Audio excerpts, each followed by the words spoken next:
وأشهد أن محمدا عبده ورسوله صلى الله تعالى عليه وعلى آله وأصحابه وبارك وسلم. أما بعد فأعوذ بالله من الشيطان الرجيم. بسم الله الرحمن الرحيم. قد أفلح المؤمنون الذين هم في صلاتهم خاشعون والذين هم عن اللغو معرضون والذين هم للزكاة فاعلون والذين هم لفروجهم حافظون إلا على أزواجهم أو ما ملكت أيمانهم فإنهم غير ملومين. فمن ابتغى وراء ذلك فأولئك هم العادون. وقال رسول الله صلى الله عليه وسلم: كل بدعة ضلالة وكل ضلالة في النار، أو كما قال عليه الصلاة والسلام. شكرا محمد الشهيد اللهم صل على محمد وعلى آل محمد كما صليت على إبراهيم وعلى آل إبراهيم إنك حميد مجيد. اللهم بارك على محمد وعلى آل محمد كما باركت على إبراهيم وعلى آل إبراهيم إنك حميد مجيد. لا إله إلا الله، لا إله إلا الله، لا إله إلا الله، لا إله إلا الله، لا إله إلا الله، لا إله إلا الله، لا إله إلا الله، لا إله إلا الله،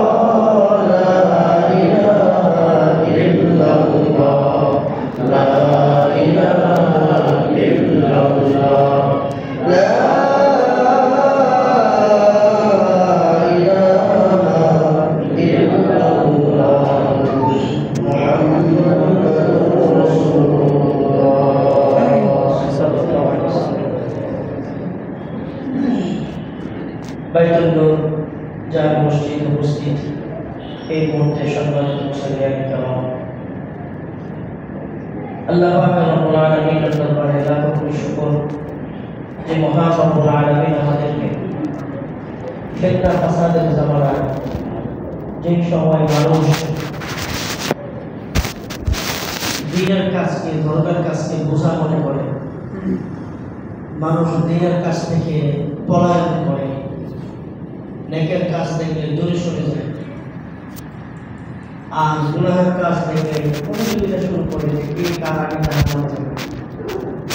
এমন এক সংকট যে মহান রব্বুল আলামিন আমাদেরকে আরো বেশি পছন্দ করে আল্লাহ তাআলা করে আমাদের সকলকে এই মুহূর্তে যাদেরকে আল্লাহ তাআলা আগে ভাগে মসজিদে আসার তৌফিক দিয়েছেন, এজন্য এই হৃদয়ের গভীর থেকে আল্লাহ পাক রব্বুল আলামিনের শানে উচ্চ আওয়াজে শুকর আদায় করে বলি আলহামদুলিল্লাহ। আমাদের সুনসিব, আমাদের অত্যন্ত সৌভাগ্য, আমরা এখন পর্যন্ত বাংলাদেশে জুমার নামাজ মসজিদে করতে পারছি। পৃথিবীর বিভিন্ন রাষ্ট্রে, বিভিন্ন জায়গায়, অনেক দেশে নামাজ পড়বে তো দূরের কথা, আজান দেওয়ারও অনুমতি দেয় না। অনেক রাষ্ট্রে মুসলমান প্রতি ওয়াক্তের নামাজের পরে একটা করে জানাজার নামাজ পড়তে হয়। এত কঠিন দুর্যোগময় সময় আমাদের মুসলমানরা এখন চলছে, অথচ মুসলমানরা এখন সারা পৃথিবীতে রাসূল আকরাম সাল্লাল্লাহু আলাইহি ওয়াসাল্লামের সময় তখন দুনিয়াতে যেই পরিমাণ মুসলমান ছিল তার চাইতেও এখন কয়েক হাজার গুণ বেশি মুসলমান আমরা বর্তমান বর্তমান পৃথিবীতে বসবাস করছি। এই সময়েও আমাদের একটু ক্লান্তি সময় চলতেছে। এর একটাই মাত্র কারণ, মুসলমান ঈমান এবং আমল আকীদা থেকে দূরে সরে গেছে। প্রিয় মুসলিম ভাইরা, আমরা সাধারণত আপনাদেরকে দীর্ঘ 1 বছর জুমার নামাজে খতিব সাহেবরা, ওলামায়ে কেরাম আপনাদেরকে আলোচনা শোনান। বছরে 12টি মাস, আরবি 12 মাস। আরবি 12 মাসের হিসাবে আমাদের ইবাদতগুলো চলে। এজন্য আরবি 12 মাসের হিসাবগুলো রাখা, এটার বিধানটা হলো ফরজে কিফায়া। আরবি 12 মাসের হিসাব রাখা, এটা কি? ফরজে কিফায়া। তার মানে এটা ফরজ ইবাদত। আজকে হলো আরবি 12 মাসের একটি মাস, জমাদিউল আউয়াল, জমাদিউল আখিরা। আজকে 8 তারিখ, 7 তারিখ, এরপরই হলো রজব শুরু হয়ে যাবে। আমাদের বাংলাদেশে আমরা বছরে মুসল্লিদেরকে গুরুত্বপূর্ণ কিছু বিষয় বা গুরুত্বপূর্ণ বয়ান শোনানোর সময় পাই 4 থেকে 5 মাস। ঘুরে ফিরে দেখবেন মুহররম আসলে আশুরার বয়ান চলে 2-3 জমা, করতেই হয়। সফর মাস একটা আমাদের হাতে আছে, এরপর রবিউল আউয়াল, রবিউল সানি, জমাদিউল আউয়াল, এই মাসগুলো চলে শুধু রাসূল সাল্লাল্লাহু আলাইহি ওয়াসাল্লামের জীবনীর উপরে আমরা আলোচনা করি। প্রতি বছর ঘুরে ঘুরে রাসূল সাল্লাল্লাহু আলাইহি ওয়াসাল্লামের জীবনীগুলো আমাদের আলোচনা করতে হয়।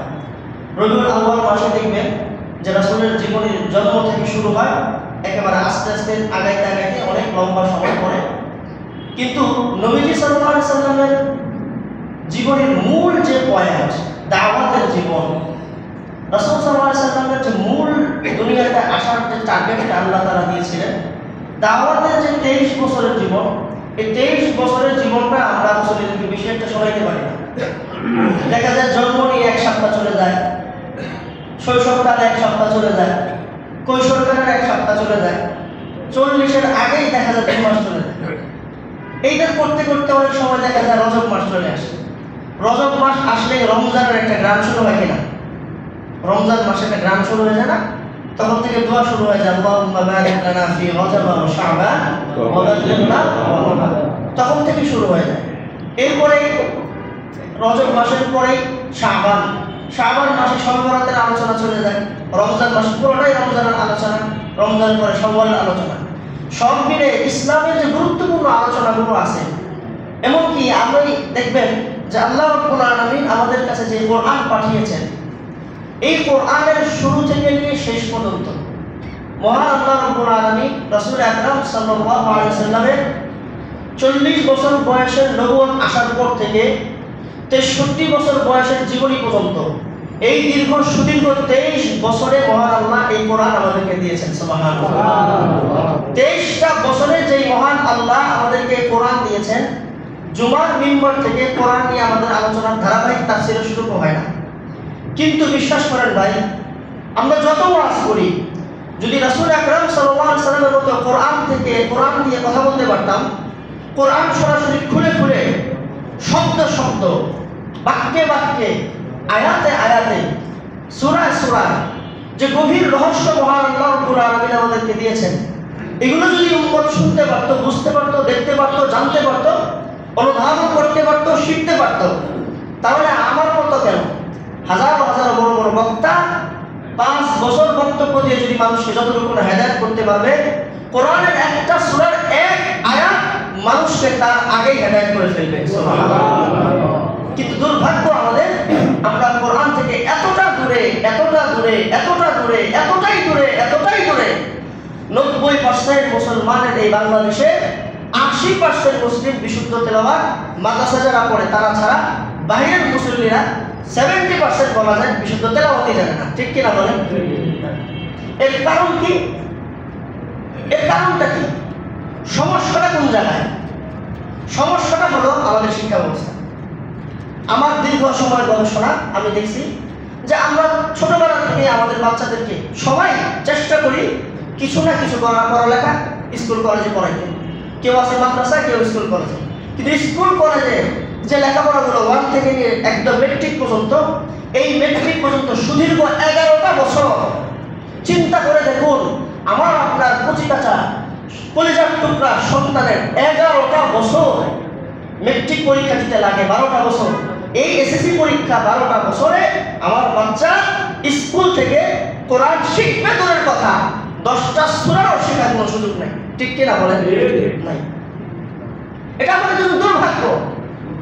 এরপর যদি ইন্টারে চলে যায়, ইন্টারে চলে যাওয়ার পরে আসে নতুন নতুন কিছু বিষয়, সাহিত্যের মান চলে আসে, ভাষার শিক্ষা আসে, উন্নত সাহিত্য আসে, বাংলা, অঙ্ক তো আর ইন্টার থেকে থাকে না, যারা সায়েন্স পড়ে তারা ছাড়া, কিন্তু সাহিত্যের মান থাকে, ব্যাকরণের সর্বোচ্চ শাখা থাকে, ভাষার অলঙ্কার শাস্ত্র থাকে, ইংরেজি থাকে, গ্রামার থাকে, ফিজিক্স, কেমিস্ট্রি, বায়োলজি, জীববিজ্ঞান সব থাকে। কিন্তু দুর্ভাগ্য, কোরআনের একটা অধ্যায় আমাদের নাই। এই হলো আমাদের মূল সমস্যা। এই জন্য আমরা আপনাদেরকে যে মাঝে মাঝে চিন্তা করি যে না, আজকের এই জমাতে মুসল্লি ভাইদেরকে গভীর থেকে গভীর কয়েকটা কোরআন হাদিস গবেষণা করে 1 সপ্তাহ পড়াশোনা করে একটা গভীর বিষয় আজকে আলোচনা করব। হঠাৎ করে দেখা যায় দেশের মধ্যে কোনো গ্যাঞ্জাম লেগে যায়। এখন যদি দেশের গ্যাঞ্জাম নিয়ে, রাষ্ট্রের সমস্যা নিয়ে মিম্বার থেকে যদি ইমাম কথা না বলে, মিম্বার থেকে যদি খতিব কথা না বলে, তাহলে ইসলামের আমানত নষ্ট হয়। কি নষ্ট হয়? যদি বলেন কি নষ্ট হয়? আমানত নষ্ট হয়। খতিব সাহেব যদি চিন্তা করে যে না, এটা তো রাষ্ট্রীয় ইস্যু, এটা বলার দরকার নাই, যদি আমরা এই বিষয়ে কথা না বলি, দুনিয়ার মানুষ কথা বললে হয়তোবা তারা কষ্ট পাবে, যদি রাগ করে ধরে জেলখানায় নিয়ে যাবে, আরো যদি রাগ করে ফাঁসির কাস্টে ঝুলিয়ে দিবে। 60 বছরের জীবনী, 60 বছরের জীবন, খাইলেও যাবে, না খাইলেও যাবে, ঘুমাইলেও যাবে, না ঘুমাইলেও যাবে, সুখে থাকলেও মরতে হবে, দুঃখে থাকলেও মরতে হবে, হাসলেও মরতে হবে, কাঁদলেও মরতে হবে, খাবার থাকলেও মরতে হবে, না থাকলেও মরতে হবে, 30 তলা বিল্ডিং যা আছে তারও মরতে হবে, বেড়ার ঘর যা আছে তারও মরতে হবে। ঠিক কিনা বলেন? সবারই মরতে হবে। কিন্তু 60 বছরের এই সুখের চিন্তা করে যদি মহান রব্বুল আলামিনকে নারাজ করে ফেলি, এটা কি বুদ্ধিমানের কাজ? এটা কি বুদ্ধিমানের কাজ?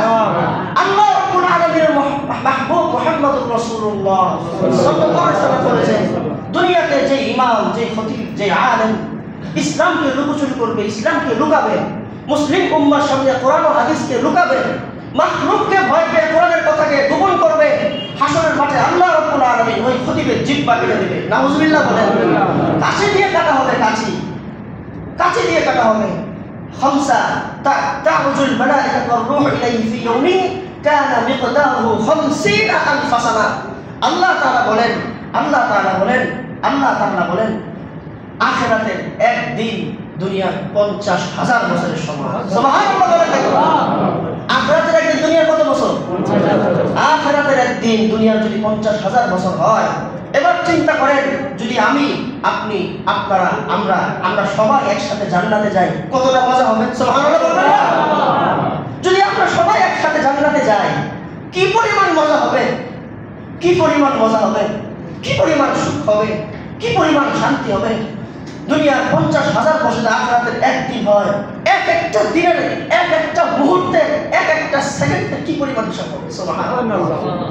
জান্নাতে প্রথম ঢোকার সাথে সাথে ডান দিকে 70,000 ফেরেশতা আর বাম দিকে 70,000 ফেরেশতা জান্নাতীকে ওয়েলকাম করার জন্য দাঁড়ায় থাকবে। সুবহানাল্লাহ। 70,000 ফেরেশতা দাঁড়ায় থাকবে, দুই দিকে 1,40,000 ফেরেশতা, প্রত্যেক ফেরেশতার 2 হাতে জান্নাতি খাবার থাকবে। সুবহানাল্লাহ। এই হলো কি কথা। তো সেই জান্নাতের টার্গেটে আমরা দুনিয়াতে চলাফেরা করি। ঠিক কিনা সবাই বলেন? যদি একটা প্রশ্ন করি, আমাদের সবার বাড়ি কোথায়? জান্নাত। জোরে বলেন, বাড়ি কোথায়? জান্নাত। জোরে হবে, বাড়ি কোথায়? জান্নাত। দেখবেন গ্রাম থেকে যারা শহরে আসে, গ্রামের প্রতি সবার টান কাজ করে, কারণ গ্রাম তার মাতৃভূমি, গ্রাম তার নারীর ভূমি। ওখানে মা, ওখানে বাবা শুয়ে আছে, ওখানে বাবা আছে, মা আছে, জন্ম দিছে। এই জন্য গ্রামের প্রতি একটা টান। মুসলমানদের জান্নাতের প্রতি এই জন্য টান, মুসলমানদের জায়গা জান্নাত। সুবহানাল্লাহ। এই জন্য শয়বে স্বপনে, নামাজে, সেজদায়, রুকুতে, সব জায়গায় কেমন যেন নামাজ পড়লে সবাই একটা আশায় পড়ে, আমি নামাজ পড়তেছি জান্নাতের জন্য। সুবহানাল্লাহ। জান্নাত আমার বাবার বাড়ি। আদম আলাইহিস সালামের বাড়ি কোথায়? জান্নাতে। প্রথম ওনাকে বানায় কোথায় রাখছিল? জান্নাতে। জান্নাতে রাখছিল।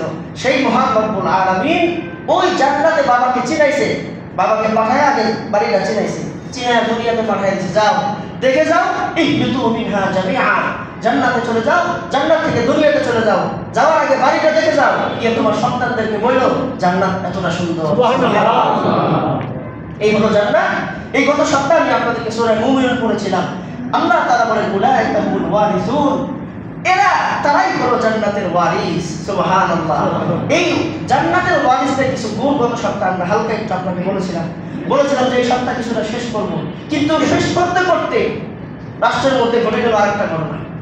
আমি যে মুসলমানদেরকে কিছু দিন কথা শোনাবো, যদি এই ঘটনা যদি এখন আমি মুসলমানদেরকে না বলি, সমস্যাগুলো যদি মুসলমানদের সামনে না আনি আমরা, তাহলে ইসলামের হক নষ্ট হয়, মিম্বারের হক নষ্ট হয়, ইসলামের আমানত নষ্ট হয়। আর উলামায়ে কেরাম যদি রাষ্ট্রের গুরুত্বপূর্ণ শিক্ষি বিষয় আকীদাগুলো যদি উম্মতের সামনে স্পষ্ট না করে, অচিরেই very soon, after 10 years, after 15 years, after 15 years, 10 থেকে 15 বছর 50 বছর পরে একটা রাষ্ট্র খ্রিস্টানে পরিণত হয়ে যায়। নাউজুবিল্লাহ বলেন। আপনারা একটু একটা সমীকরণ চিন্তা করেন, যদি আমাদের বাংলাদেশে 20টা বছর মাদ্রাসা শিক্ষা ব্যবস্থা বন্ধ থাকে, মসজিদের আযান বন্ধ থাকে, মসজিদের নামাজ বন্ধ থাকে, আপনি চিন্তা করেন তো 20 বছর পরে রাষ্ট্রের হালতটা কি হবে? কি হবে রাষ্ট্রের হালত? রাসূলুল্লাহ সাল্লাল্লাহু আলাইহি ওয়াসাল্লামের আগে যে নবী দুনিয়াতে আসছিল তার নাম কি? ঈসা আলাইহিস সালাম থেকে রাসূলের গ্যাপ ছিল 2500 বছর। কত বছর? 2500। এই 2500 বছর এই পৃথিবীতে নবী না আসার কারণে মানুষ কি পরিমাণ নোংরায় পরিণত হয়েছে, যে একটা রাষ্ট্রের, একটা দেশের, একটা পুরা একটা বিশাল অঙ্গ সাম্রাজ্যকে আমরা বলি জাহিল। কি বলি? জাহিলি। আইয়ামে জাহিলিয়াত বলি না? ভাই কথা কি বুঝতেছেন? আমরা আইয়ামে জাহিলিয়াত কাকে বলতেছি? ওই যুগটাকে বলি না? কেন? 2500 বছর এই রাষ্ট্রের মধ্যে, এই পুরো একটা বিশাল অঙ্গরাজ্যের মধ্যে কোনো নবী না আসার কারণে, আল্লাহর কথা না বলার কারণে, রাসূলের কথা না বলার কারণে, কিতাবের কথা না বলার কারণে, হ্যাঁ ওই সময়ের ধর্মগ্রন্থের যে তা'মুরুনা বিল মা'রুফ ওয়া তানহাউনা আনিল মুনকার, সৎ কাজের আদেশ আর অসৎ কাজের নিষেধ না করার কারণে রাষ্ট্রের মানুষ এই পরিমাণ নোংরায় পরিণত হয়েছে, নিজের মেয়েকে জ্যান্ত মাটির নিচে দাফন করছে। নাউজুবিল্লাহ বলবেন না? আপন ভাই বোন জেনা করছে। নাউজুবিল্লাহ বলেন না? নিজের মায়ের সাথে পর্যন্ত জেনা করছে। এই ছিল রাষ্ট্রের অবস্থা। সুদ ভিত্তিক সমাজ ব্যবস্থা গড়ে উঠছিল তখন। এবং কি শুধু তাই না, একটা গর্ভবতী মহিলা রাস্তা দিয়ে হেঁটে যাচ্ছে, গর্ভবতী মহিলা, এলাকার ছেলে 5-10 জন বলতেছে এই মহিলার পেটে কি? বলতেছে ছেলে। অন্যরা বলতেছে কোনা মেয়ে, কোনা ছেলে, কোনা মেয়ে, লাগাও বাজি। কত? 50,000 টাকা বাজি। কথার কথা বোঝার জন্য বলতেছে, তখন তো আর টাকা ছিল না। 50,000 টাকা বাজি লেগে তদানীন্তন সময়ে 300 দিরহাম 200 দিরহামের বিনিময়ে একটা গর্ভবতী মহিলা নারী রাস্তা দিয়ে যাচ্ছে, এলাকার বখাটে পোলাপান ওই মহিলাকে ধরে জায়গার মধ্যে পেটটাকে ফেলে ফেলে দেখছে তার পেটে ছেলে নামে। নাউজুবিল্লাহ বলেন। এই ছিল বর্বর জাতি। সেই জাতিকে আমরা বলেছি আইয়ামে জাহিলিয়াত। ওই যুগের মানুষদেরকে বলা হয় বর্বর জাতি। কেন?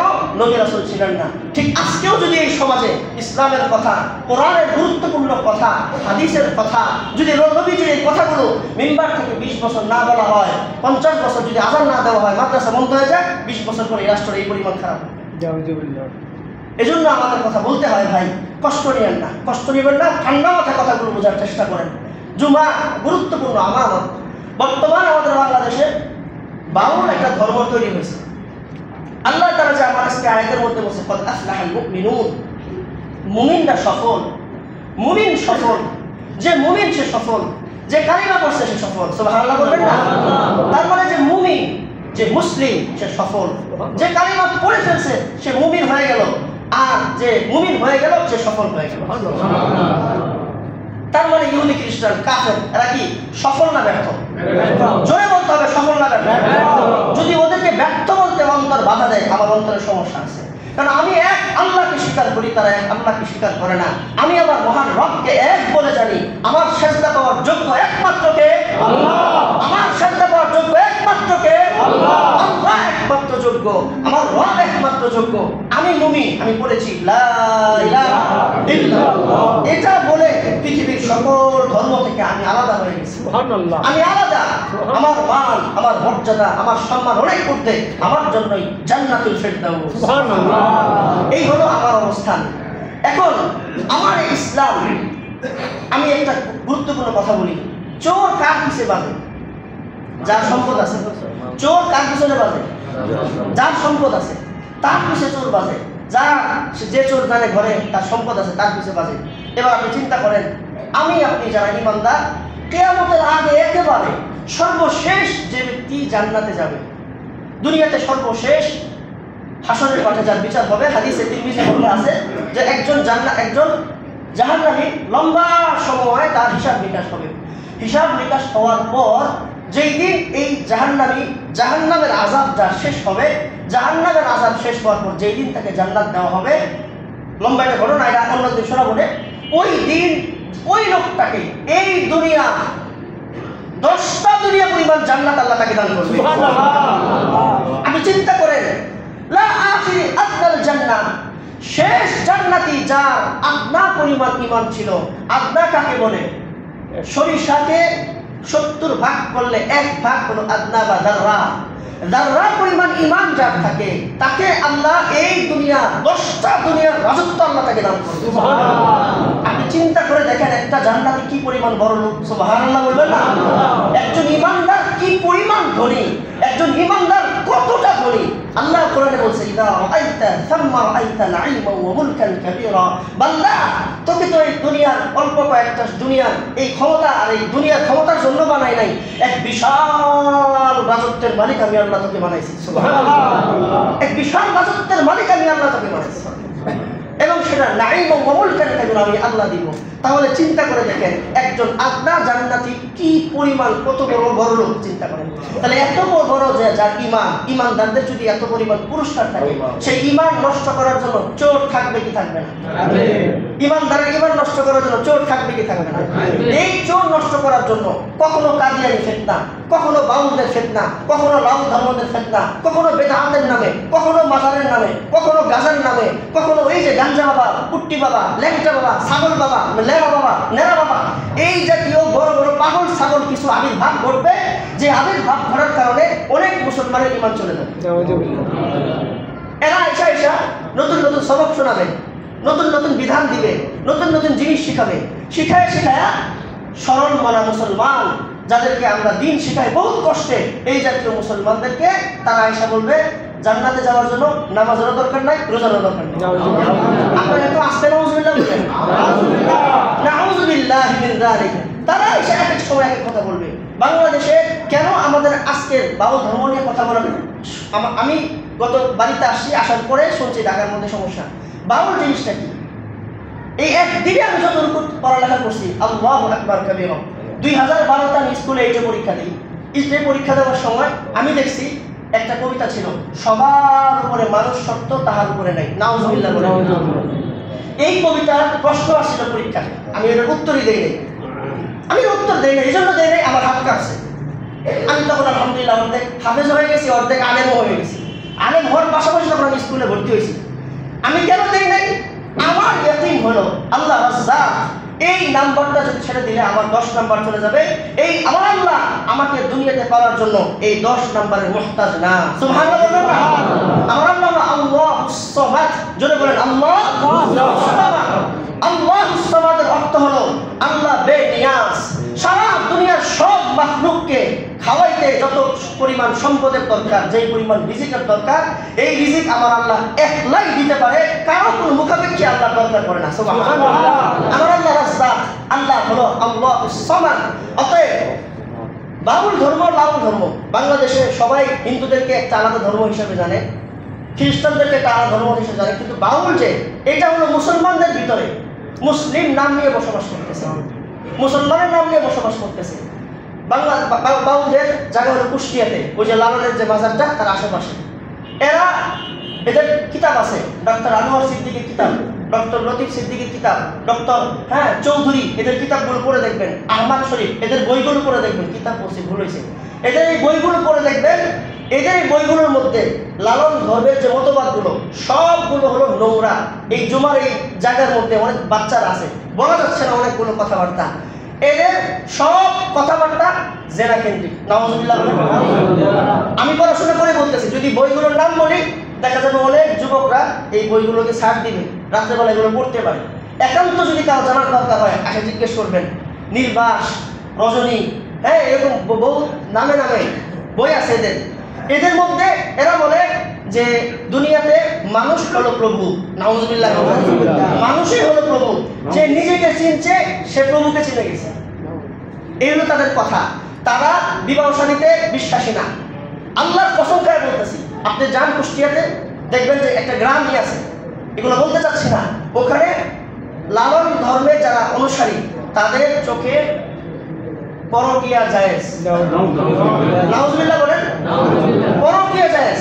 এরা সাধনা করে, সাধনা করে যে জায়গা আছে, এই সাধনার মধ্যে আপনারা গেলে দেখতে পারবেন যে একজন পুরুষের সাথে একজন নারীর লাগে।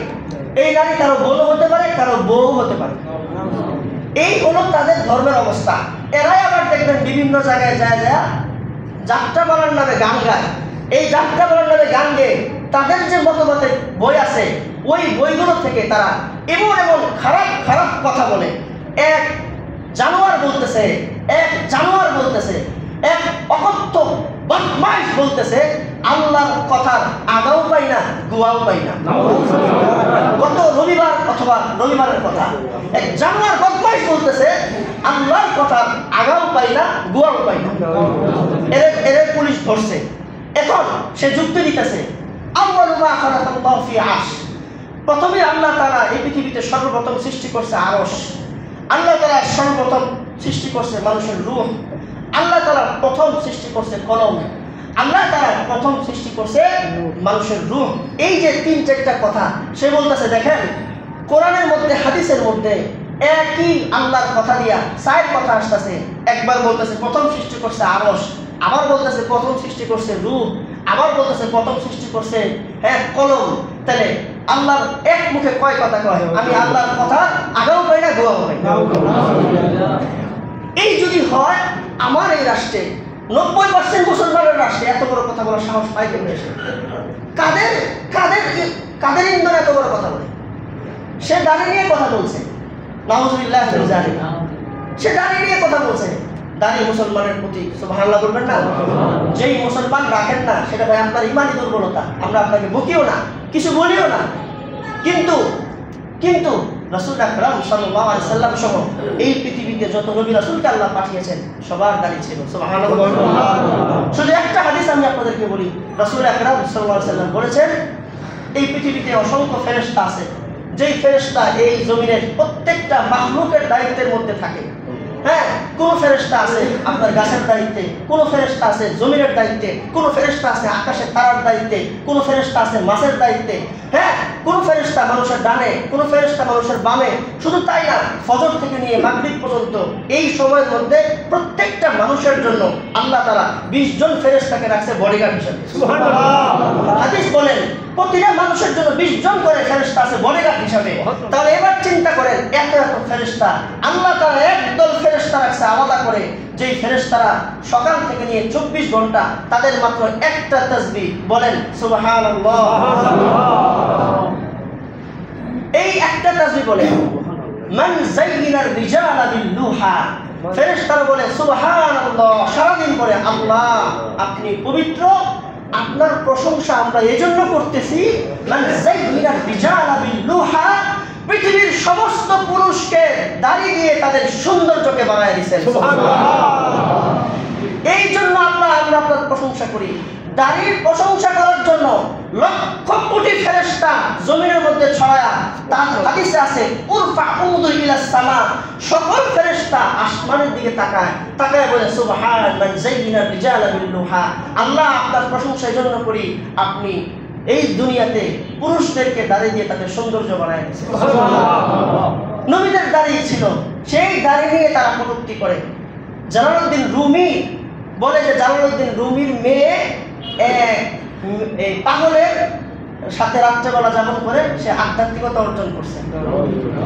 এরপরে তো নানান কথাবার্তা আছে।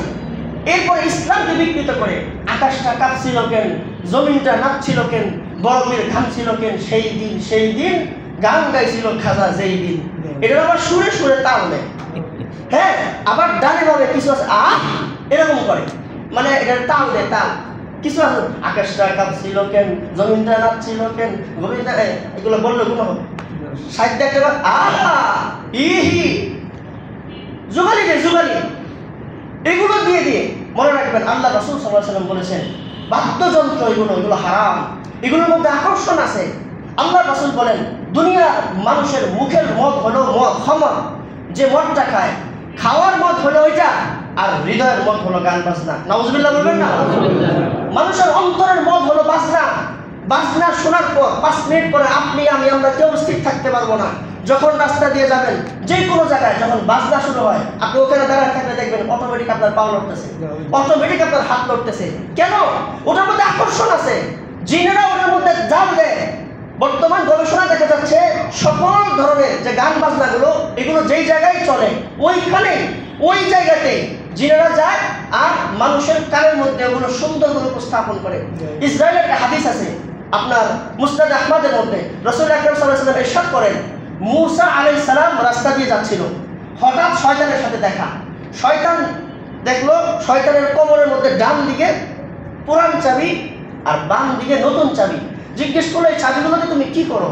বলতেছে আমি ডান দিকের পুরাতন চাবি দিয়ে মানুষের মাঝে পুরান ঝগড়াগুলোকে লাগাই দিই, মনে করাই দিই। যখন কোনো মানুষের কানে গিয়ে পুরান এই চাবিগুলো লাগানো তখন তার কানের মধ্যে একটা আওয়াজ হয়, সে পুরাতন দোষগুলো মনে করে এটা আমার 100 বছর আগে গালি দিছিল, এটা আমার 20 বছর আগে গালি দিছিল, এটা মনে করি। আর এই বাম দিকের নতুন চাবিগুলো দিয়ে যখন কোনো মানুষ মাত্র নতুন ঝগড়া লাগে এদের সামনে বাজায় দেয়, এরা কাজটা শুরু করে দেয়। আর যখন কোথাও গান বাজনা বাদ্যযন্ত্র শুরু হয় আমি সবার কানে এগুলো বাজাইতে থাকি, এগুলো আরো বেশি তাদের কাছে মজা লাগে। নাউজুবিল্লাহ বলবেন না? আমি জানি না আপনাদের তথ্যগুলো কিভাবে দিতে পারতেছি, সময় কম, কথা অনেক বেশি। এই জন্য এই যে বিষয়গুলা এরা গান গায়, আবার বলে খাজা বাবার গান, আব্দুল কাদের জিলানীর গান, যে আলেম বলে হারাম ওই আলেম কমিন কমিন। নাউজুবিল্লাহ। কিন্তু আমি দেখলাম তাদের বইয়ের মধ্যে কমিন শব্দ লেখা না। লালনের ধর্মের কিতাবের মধ্যে দেখলাম ওদের যে ধর্মের বইটা ওটাতে লেখা আছে খাজা বাবার গান, আব্দুল কাদেরের গান, যে বলে হারাম ওই আলেম জ্ঞানহীন। কি বলছে? জ্ঞানহীন। আর তারা বিদ্বেষ পোষণ করে এটা আরেকটু জাল লাগায় যাত্রাপালা গানগুলোর মধ্যে বলে যে বলে হারাম হারাম ওই আলেম কমিন কমিন। আর সাহিত্যে তো অনেকে এগুলা আমি জোর তারে দিতেছে, এগুলো তো বলে ওদের সব কিছুর মূল হলো যৌন। নাউজুবিল্লাহ। এই শুধু তাই না, এই বাউল ধর্মটাকে বাংলাদেশে প্রতিষ্ঠা করার জন্য একটা ছবি পর্যন্ত তৈরি করছে মনের মানুষ। নাম বলে নাম তো বলে ফেলছে, নাম বলে ঠিক হয়নি। এক আবার যুবকরাকে আবার সার্চ দিব, সার্চ দিয়ে আবার দেখবো, এই জন্য নামও বলতে চাচ্ছি না। এক কথায় মুসলমানদের ইমান ধ্বংস করার জন্য এই আউল ফাউল বাউল যে জানোয়ারগুলো আছে এরা খুব মারাত্মকভাবে অন্যায় করতেছে। দুঃসাহস কত বড়, আল্লাহরে পর্যন্ত গালি দিয়ে দিচ্ছে। নাউজুবিল্লাহ বলবেন না? এরা এই পরিমাণ স্পর্ধা হয়ে গেছে। এরা এতদিন তো মাজারে মাজারে গাজারে গাজারে বাজারে বাজারে ঘুরা ঘুরা এতদিন শুধু করেছে খাজা বাবা আর গাজা বাবা আর ওই যে যারা যারা আছে এদের নাম নিছে। কিন্তু এই সপ্তাহে এরা দুঃসাহস করে এরা আল্লাহ পর্যন্ত পৌঁছে গেছে, রাসূল পর্যন্ত পৌঁছে গেছে। এরা বলতেছে কি এর আল্লাহ কি এর রাসূল, লালনের মাজারটাই হইল কি এর কাবা। এই হলো এদের কথাবার্তা। আমি এদেরকে নিয়ে এত বেশি কথাবার্তা নষ্ট করতে এই জন্যই চাচ্ছিলাম না, কিন্তু কেন বলতেছি এটা নিয়ে দেশটার মধ্যে এখন এই পরিমাণ কষ্ট, আফসোস লাগে, কষ্ট লাগে। এই জন্য আমাদের ব্যথা লাগে। এই জন্য এদেরকে যখন পুলিশ অ্যারেস্ট করছে, মুসলমানদের মধ্যে একদল মুসলিম কয়েকটা ভোটের জন্য এরা বলতেছে এদেরকে ছেড়ে দেওয়া হোক। মুসলিম হায় শাসকবর্গ, হায় ক্ষমতা, হায় চেয়ার, হাসরের মাঠে আপনি আল্লাহর সামনে কি বলবেন? কি বলবেন আপনারা আমরা জানি না। বলতেছে এদেরকে ছেড়ে দেন। এদের প্রতি যারা আক্রমণ করছে, আল্লাহ রাসূল বলছে মান বাদদালা দীনাহু ফাকতুলুহু। রাসূল বলেছেন যে দিন ছেড়ে দিল, যে আল্লাহকে গালি দিল, যে রাসূলকে গালি দিল, মান সাব্বা নাবিয়্যান ফাকতুলুহু। ইসলামী রাষ্ট্রের প্রধানমন্ত্রীর দায়িত্ব হলো জনসম্মুখে এদেরকে ফাঁসির কাস্টে ঝুলিয়ে মৃত্যুদণ্ড দেওয়া। সুবহানাল্লাহ। দুনিয়ার সকল ইসলামী রাষ্ট্রের উপর ফরজ হয়ে আছে। যেই রাষ্ট্রেই সমস্যা, বাংলাদেশের যে দায়িত্বশীল আছে বিগত 20 বছর এই সাহসগুলো পায় নাই, এখন তারা এগুলো দেখাইতেছে। আস্তে আস্তে করে সমকামিতার কথা বলে, সমকামিতার কথা উঠে দিতেছে। ছেলে ছেলে বিয়ে, মেয়ে মেয়ে বিয়ে। নাউজুবিল্লাহ বলবেন না? ট্রান্সজেন্ডারের মতবাদ এগুলো বলতেছে। এজন্য আমরা সবার কাছে বলি ভাই, সবার আগে ঈমান। সবার আগে কি? ঈমান। ঈমান কোথাও ছেড়ে দেওয়া যাবে না। এই জন্য আমার কথা হলো, তারা যে যাই বলুক না বলুক, আমাদের মুসলমানদের ঈমান, আমাদের নামাজ, আমাদের রোজাই আমাদেরকে জান্নাতে যাওয়ার মাধ্যম। ঠিক কিনা বলেন? আমার নামাজ, আমার রোজা জান্নাতে যাওয়ার মাধ্যম। এছাড়া আর কোনো মতবাদ আমাদেরকে জান্নাতে নিতে পারবে না। যেদিকেই যাব, যেদিকেই দেখবেন যে এরা ঈমান নিয়ে টান দিবে। এরা ঈমানের মাজারে যান, মাজারে গিয়ে দেখবেন যে রাতের বেলা কি করে দেখেন। কিছু ভালো মাজার আছে, কিন্তু মাজার কিছু পূজারী মুসলমান আছে, এরা খুব মাজারকে খুব প্রমোট করে মুসলমানের সামনে। এরপরে এই যে বাউল ধর্ম, আউল ধর্ম, এই বিষয়গুলা, আল্লাহ আমাদের সকলকে এই জাতীয় ইমানদার, ইমান চোরের খপ্পর থেকে মুসলমানদেরকে হেফাজত করে। আল্লাহ তাআলা আজকে আমাদের আয়াতে বলতে বলেন, কদ আফলাহাল মুমিনুন, কদ আফলাহাল মুমিনুন, মুসলমান মুমিন যারা তারাই সফল। সুবহানাল্লাহ বলবেন না? তার মানে হলো কদ আফলাহাল মুমিনুন, যে ইমানদার সে সফল। ইমানদার যে সফল, যে কালিমা পড়ছে সে সফল। যে কালিমা পড়ছে সে কি জোরে বলেন? কদ আফলাহাল মুমিনুন, ঈমানওয়ালা সফল, যদিও সে রিকশাওয়ালা হয়। সুবহানাল্লাহ বলবেন না? ঈমানওয়ালা সফল, যদিও সে রিকশাওয়ালা হয়। আর বেঈমান ব্যর্থ, যদিও সে বিলকিস হয়। ঠিক কি জোরে বলেন? বিলকিস যদি ইমানদার না হয় সে ব্যর্থ, রিকশাওয়ালা যদি ইমানদার হয় সে সফল। ঠিক কি জোরে বলেন?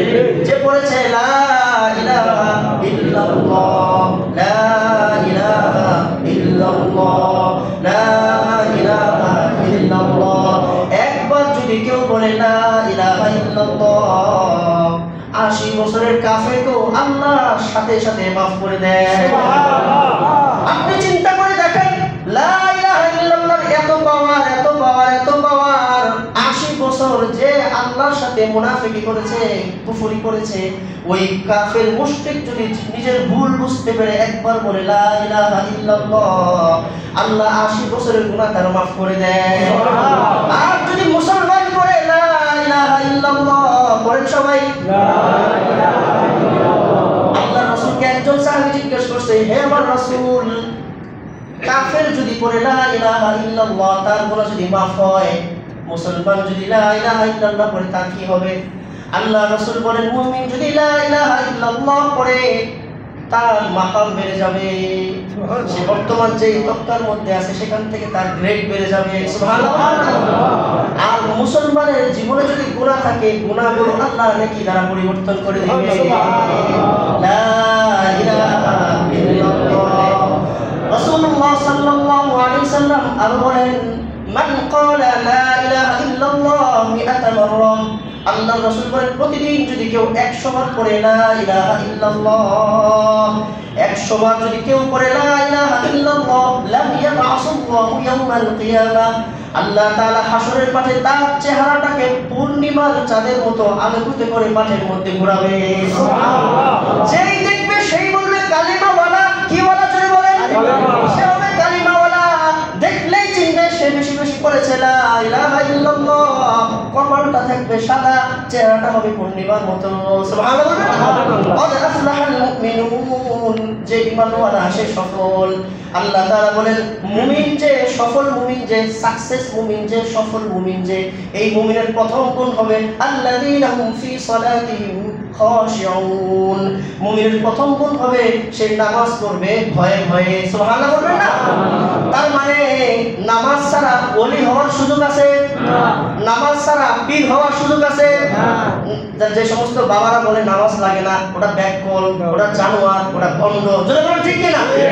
যে মাজারওয়ালা বলে নামাজ লাগে না, ওটা ভণ্ড, ওটা হলো ফাজিল, ওটা হলো ইতর। আল্লাযীনা হুম ফি সালাতিহিম খাশিউন, আল্লাযীনা হুম ফি সালাতিহিম খাশিউন, আল্লাযীনা হুম ফি সালাতিহিম খাশিউন। ঈমানওয়ালা যে তার প্রথম গুণ হলো সে নামাজে বিনয়ী হবে। নামাজে কি হবে? নামাজে কি হবে? নামাজে বিনয়ী হবে। খাশিউন, খুশু ফিস সালাহ মানে হলো আল্লাহর রাসূল বলেন নামাজে রুকুতে ভয় করবে, সিজদাতে ভয় করবে, তাকবীরে ভয় করবে, তাসবিহতে ভয় করবে। সুবহান রাব্বিয়াল আযীম যখন বলবে সে ভয় ভয় বলবে। সুবহান রাব্বিয়াল আ'লা যখন পড়বে সে ভয় ভয় পড়বে। আল্লাহু আকবার যখন সে পড়বে আল্লাহকে ভয় পেয়ে পেয়ে সে তাকবীর দিবে। সুবহানাল্লাহ। নামাজ এত গুরুত্বপূর্ণ। আল্লাহর রাসূল সাল্লাল্লাহু আলাইহি ওয়াসাল্লাম বলেন, দুই রাকাত নামাজ আল্লাহু আকবার থেকে আসসালামু আলাইকুম পর্যন্ত এই পুরো নামাজের মধ্যে যদি কেউ মনোযোগ ধরে রাখতে পারে, খুশু ঠিক রাখতে পারে, রাসূল বলেন খুশুর সাথে নামাজ পড়লে 2 রাকাত নামাজ পড়ার সাথে সাথে আল্লাহ তাআলা তার জীবনের সব গুনাহ মাফ করে দিবেন। সুবহানাল্লাহ। এতটা গুরুত্বপূর্ণ খুশু ফিস সালাত, নামাজের ভয়ে ভয়ে নামাজ পড়া। আহা, মোল্লা আলী তাই রাহমাতুল্লাহি আলাইহি মিশকাতুল মাসাবিহ কিতাবের মধ্যে লেখেন, আতা ইবনে আবি রবিহা একজন বিখ্যাত বড় আলেম ছিলেন। তিনি বলেন আকুমু ফিল আমরি ইদা ওয়াক্তাস সালাত, ওই আলেম বলেন যখন নামাজের আযান হয়ে যায়, যখন নামাজের আযান হয়ে যায়, যখন নামাজের আযান হয়ে যায়, আকুমু ফিল আমরি, আমি আমার চোখের সামনে আল্লাহর হুকুমকে রাখি। সুবহানাল্লাহ বলেন না? মানে কথাটা বুঝেন, আমি আমার চোখের সামনে আল্লাহর হুকুমকে রাখি। বলেন দেখি, যে যত বড় তার হুকুম ছোট না বড়? যে যত বড় তার হুকুম ছোট না বড়? যে যত বড় তার ভয় যদি অন্তরে বেশি থাকে, তাহলে তার হুকুমটা সবসময় চোখের সামনে থাকে। বসের যদি বেশি ভয় পায়, বস একটা কথা গতকালকে বলছিল, চলতে চলতে ফিরতে ফিরতে বাসায় যাইতে যাইতেও মনে থাকে বস কিন্তু কালকে এই কথাটা কইছে। ঠিক কিনা জোরে বলেন? আকুমু ফিল আমরি, নামাজের সময় হয়ে গেলে আমি আল্লাহ রাব্বুল আলামিনের হুকুমকে সামনে রাখি আর দুনিয়ার সকল কাজকে আমি পিছনে ফেলায় দেই। তারপরে হাইয়া আলাস সালাহ, যখন বলবে মুয়াজ্জিন দোকান বন্ধ করা ফরজ। সুবহানাল্লাহ বলবেন না? যে সমস্ত দোকানি ভাইরা আছেন, যখন ওয়াক্তাস সালাহ হয়ে যাবে ব্যবসা করা যাবে না, আর ব্যবসা করা যাবে না। আল্লাযীনা হুম ফি সালাতিহিম খাশিউন, খুশুর এক কথা হলো ভয়, খুশুর আরেকটা অর্থ হলো বিনয়ী। যদি ভয় থাকে আর বিনয় হয়, তখন এই নামাজটা নামাজ হবে, এই নামাজ সফল মুমিনের নামাজ। সুবহানাল্লাহ। তার মানে সফলকে নামাজ পড়ে যে, ঠিক কিনা যদি বলে, নামাজ ছাড়া সফল হওয়ার কোনো সুযোগ নাই। নামাজ ছাড়া সফল কোনো সুযোগ আছে? নামাজ ছাড়া সফল হওয়ার কোনো সুযোগ নাই। যে বলে আমি নামাজ পড়ি না, আমার ঈমান ঠিক আছে, ওটা শয়তান। যদি বলে ঠিক কিনা? আসলে এরকম কথা? নামাজ পড়ি না, ঈমান ঠিক আছে। নামাজ না পড়লে কি বই ঈমান ঠিক আছে? রোজা না রাখলে কি বই ঈমান ঠিক আছে? আপনি নামাজ পড়ে যতটুকু ঈমান আছে আমার হচ্ছে বেশি আছে, ওটা শয়তান। ওটা কি? আসতে বলে ওটা কি? শয়তান। ওটা কি? শয়তান। নামাজ ছাড়া যে বলে ঈমান ঠিক আছে ওটা শয়তান। মাজার পূজারী এগুলো বলে আমি নামাজ না পড়লে কি আমার ঈমান ঠিক আছে। আল্লাযীনা হুম ফি সালাতিহিম খাশিউন, আল্লাহ তাআলা বলেন মুমিনের 2 নাম্বার গুণ হলো সে নামাজে বিনয়ী হবে। 3 নাম্বার কথা হলো ওয়াল্লাযীনা হুম আনিল লাগযি মুরিদুন। এক কঠিন আয়াত, কঠিন একটা আয়াত, ওয়াল্লাযীনা হুম আনিল লাগযি মুরিদুন। মুসলিম ভাইরা আমার, খুব গুরুত্বপূর্ণ আয়াত। আল্লাহ বলে দেখো হে মুমিন, সফল মুমিন যে সাকসেস মুমিন, যে নিজেকে মুমিন দাবি করে, সে হবে আনিল লাগযি মুরিদুন, সকল অহেতুক অযথা ফালতু বেকার লাভ নাই এবং সব কাজ থেকে নিজেকে বাঁচায় রাখে। সুবহানাল্লাহ। তাহলে আল্লাহ তাআলা বলতেছেন ওয়াল্লাযীনা হুম আনিল লাগযি মুরিদুন, যে মুমিন সফল মুমিন নিজেকে অহেতুক কাজ থেকে বাঁচায় রাখে। এবার বলেন যারা বেশি বেশি ফেসবুক টিকে, এটা কাজ না অকাজ? জোরে বলতে হইব, না বললে মনে করবো আপনি বেশি বেশি ফেসবুক চালান।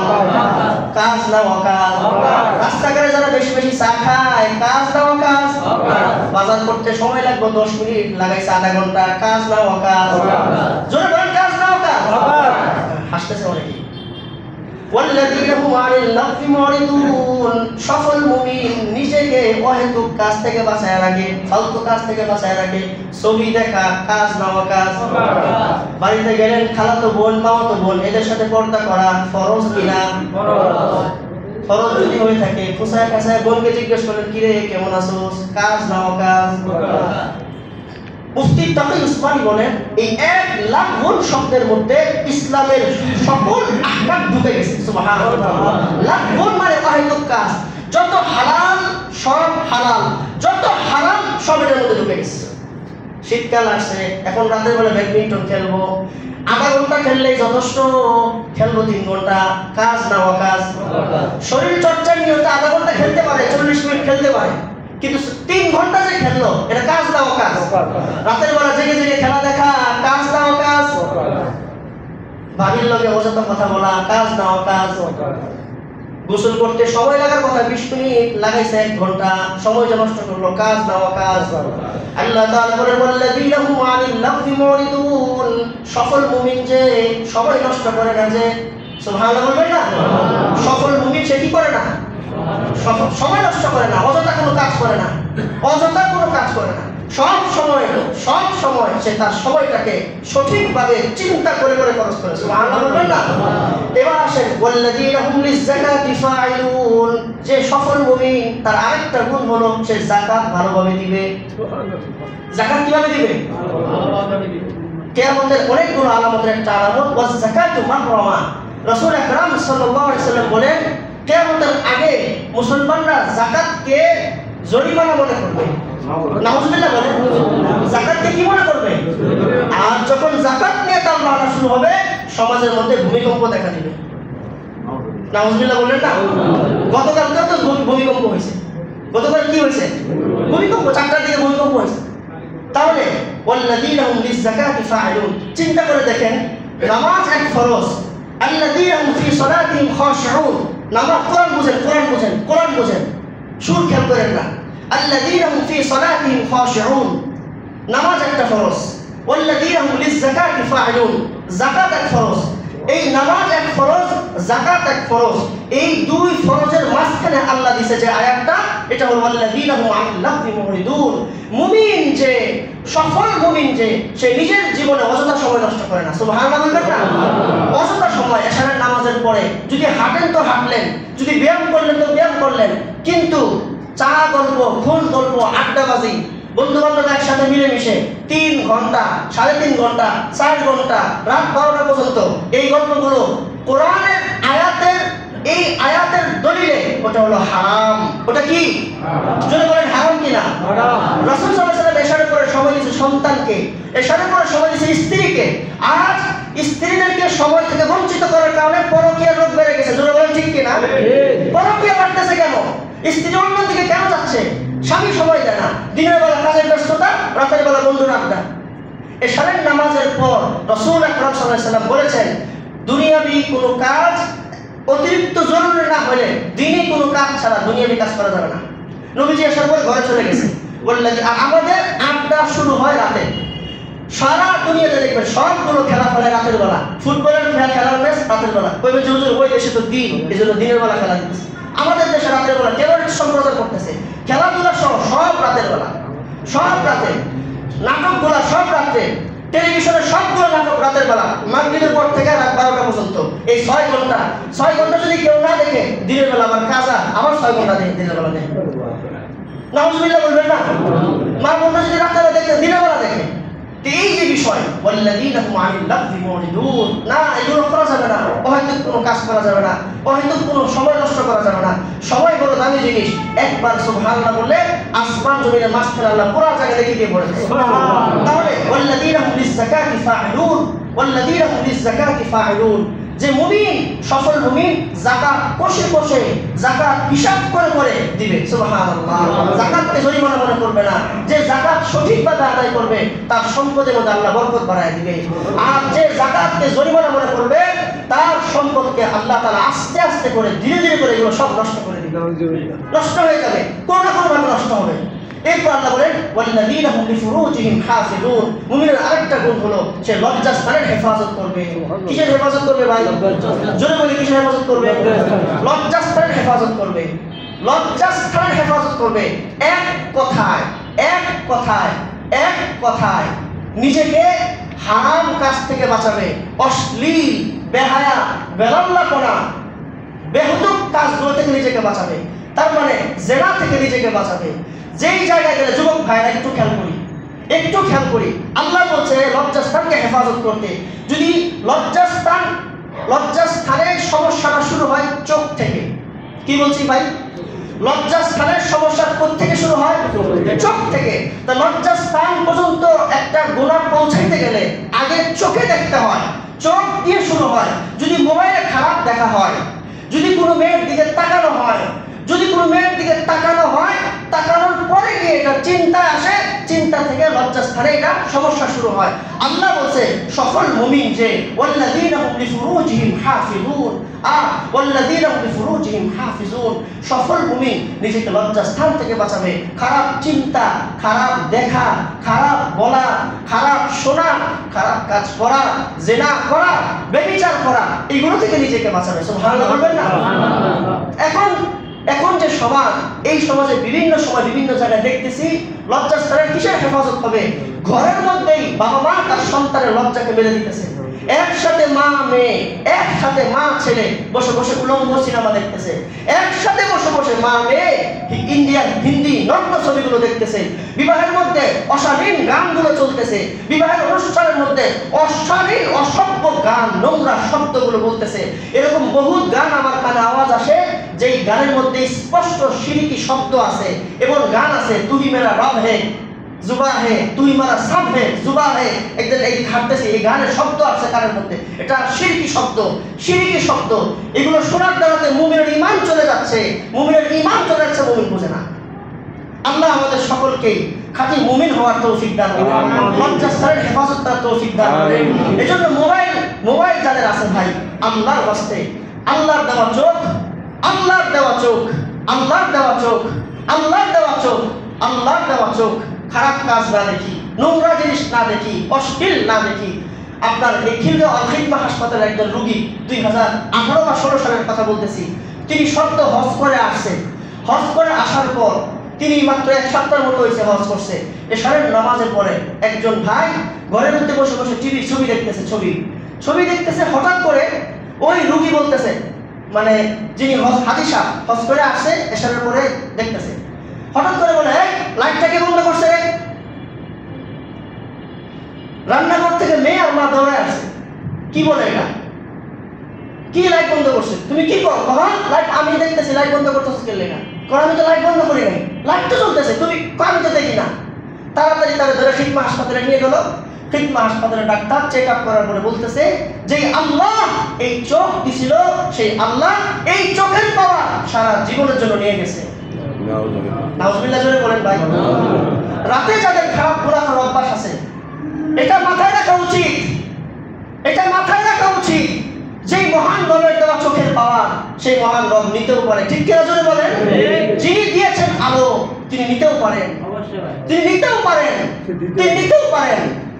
জানালার ভিতর দিয়ে বাতাস আসে, বাতাস, সেই বাতাসের আলোয় গুনাহ করা যাদের স্বভাব, যুবক ভাইয়েরা আমার, গুনাহ করা যাদের স্বভাব, আল্লাহর দেওয়া কিডনি, আল্লাহর দেওয়া ফুসফুস, আল্লাহর দেওয়া জবান, আল্লাহর দেওয়া চোখ নোংরা কাজে কেউ ব্যবহার না করি। আল্লাহ বলছে সকল মুমিন যে লজ্জাস্থানের হেফাজত করে, লজ্জাস্থানের হেফাজত করে, ইল্লা আলা আজওয়াজিহিম আও মা মালাকাত আইমানুহুম। শেষ কথা আল্লাহ তাআলা বলতেছে সফল মুমিন যে সে স্ত্রী ছাড়া অন্যদিকে মুখ দেয় না। সুবহানাল্লাহ বলবেন না?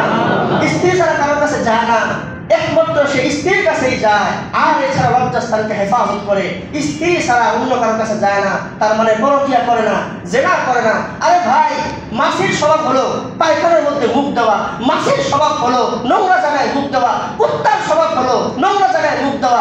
একজন সফল মুমিন, আল্লাহ যাকে মুমিন বলছে, সে স্ত্রী ছাড়া অন্য কোথাও মুখ দিতে পারে না। স্ত্রী ছাড়া যে অন্য কোথাও মুখ দেয়, সে কুকুরের স্বভাবের মানুষ। জোরে বলেন ঠিক কিনা? সে কুকুরের স্বভাব তার মাঝে। আল্লাহ তাআলা আমাদের সকলকে লজ্জাস্থানে হেফাজত করার তৌফিক দান করে, সঠিক মুমিন হওয়ার তৌফিক দান করে। হ্যাঁ, মুমিন হয়ে আল্লাহ তাআলা খুশুর সাথে নামাজ পড়ার তৌফিক দান করে। যারা সুন্নাত পড়ে সুন্নাত পড়ে।